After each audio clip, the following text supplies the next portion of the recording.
So the iPhone 15 Pros have another issue going around, which is pretty insane. So it looks like that the demand of the iPhone 15 Pro, meaning that the amount of people who are actually wanting to go ahead and essentially buy the next generation iPhones, is actually going to be less than initially thought. So it looks like, at least like I said, for the most part, people wanting to go ahead and buy the iPhone 15 in general, the demand is going to be lower than what the iPhone 14s were. Now, this is a two-part story because I really want to separate the pros and the, baseline iPhones. So with the pros in particular, these iPhones, actually let's start with the baseline iPhones. These baseline iPhones pretty much were a very, very small upgrade coming from the iPhone 13s. The fact that even people bought those iPhones is just insane to me because the iPhone 13 Pro is a way better iPhone than the 14, and I would rather just buy a used 13 Pro than a brand new iPhone 14, but that's besides the point. With the iPhone 14, this was a fairly small upgrade, and from the sales numbers that were kind of predicted, it didn't look like this iPhone sold like a crazy amount. It looked like a pretty basic upgrade coming from the iPhone,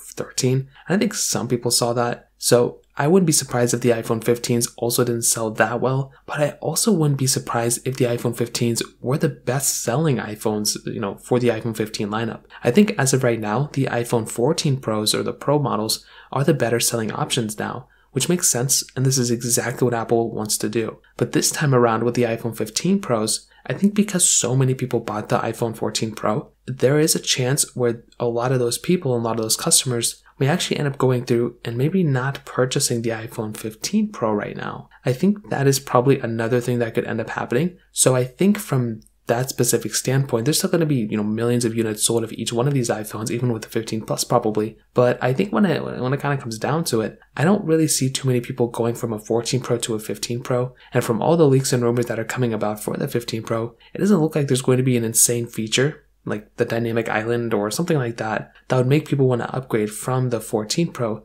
to the 15 Pro. I think if they do things like reverse wireless charging, I think that could bring some people over. I think if they maybe improve battery life too, but I don't see a lot of people upgrading because of those things. Usually people already have an upgrade cycle and they just go for the pros. So I'm going to be very curious to see what ends up happening here. But from a lot of people suggesting, and including myself, what I can kind of see too, I don't think the Pro models this year, I could be totally wrong, but I don't see the Pro models this year selling extremely well. And I actually see probably the older models, like maybe the iPhone 14s and 13s, probably selling a little bit better once the next generation comes out and they get a price decrease. So I'd love to hear your thoughts about this. Let me know in the comment section below. Hit the like button, that'll mean so much, but definitely hit that subscribe button. More importantly than everything else, I love every single one of you guys. Hopefully I'll catch you guys in the next video. Peace out till then.